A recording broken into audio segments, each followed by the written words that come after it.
Bloody मेरी, bloody मेरी, bloody मेरी।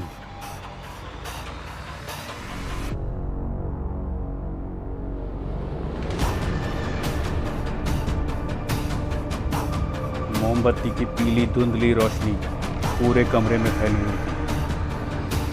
ऐसे लग रहा था जैसे अंधेरे से लड़ रही थी।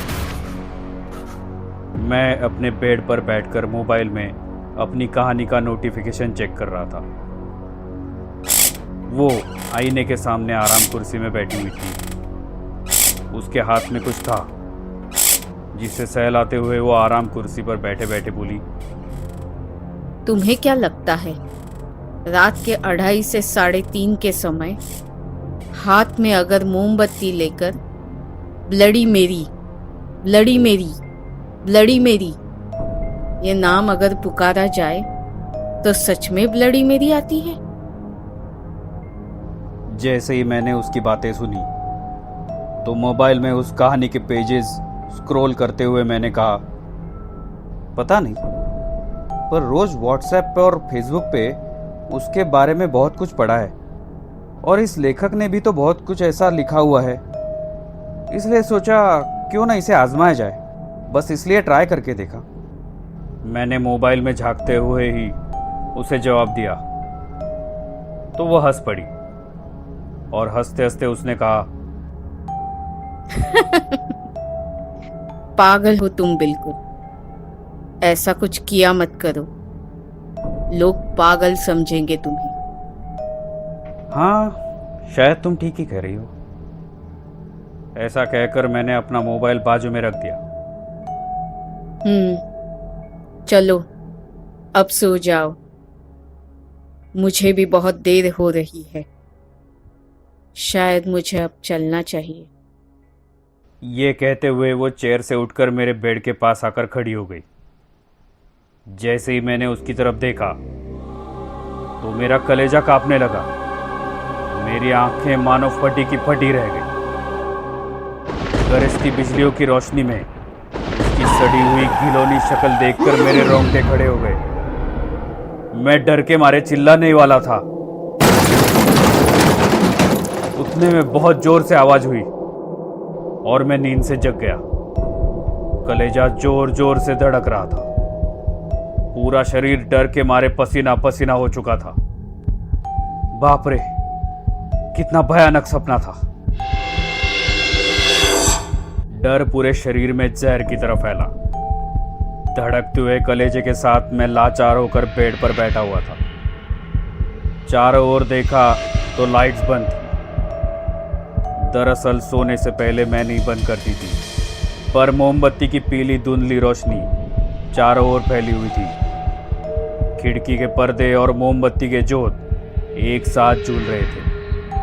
मोमबत्ती पूरी तरह से अब खत्म हो गई थी।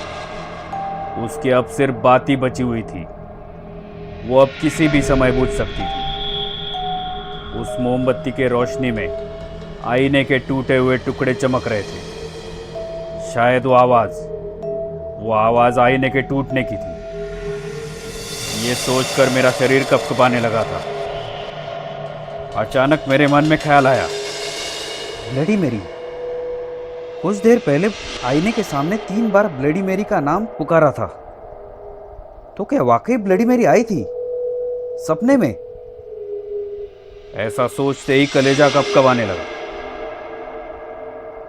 डर के मारे बेड से उठने की हिम्मत भी नहीं हो रही थी।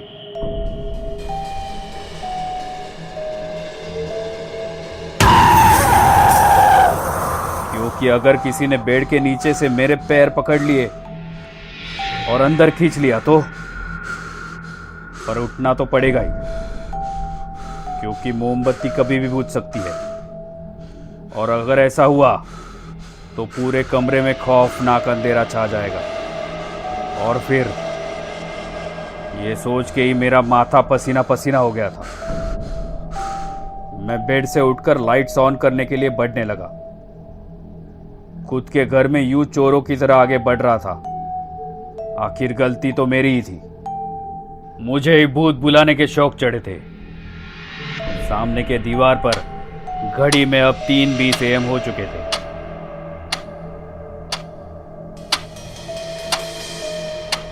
मोमबत्ती बुझने से पहले लाइट्स ऑन करता हूं।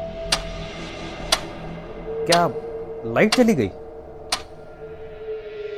ओह, मोबाइल भी बंद हो गया। चार्जिंग करना ही भूल गया। अब क्या करूं? आज घर पे कोई नहीं, इसलिए ब्लडी मैरी का एक्सपेरिमेंट किया था। लेकिन ये सब क्या हो रहा है? क्या करूं? दरवाजे से बाहर भाग जाऊं?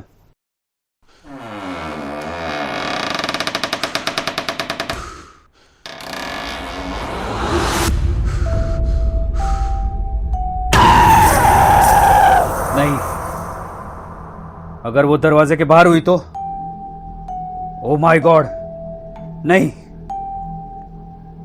आखिरकार मोमबत्ती बुझ गई।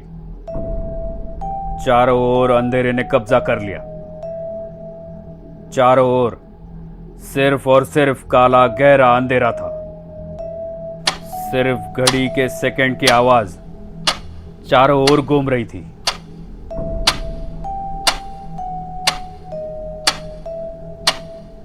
उस सन्नाटे में घड़ी के आवाज के अलावा और भी कुछ आवाजें आ रही थी, बिल्कुल अस्पष्ट, कुछ अजीब सी।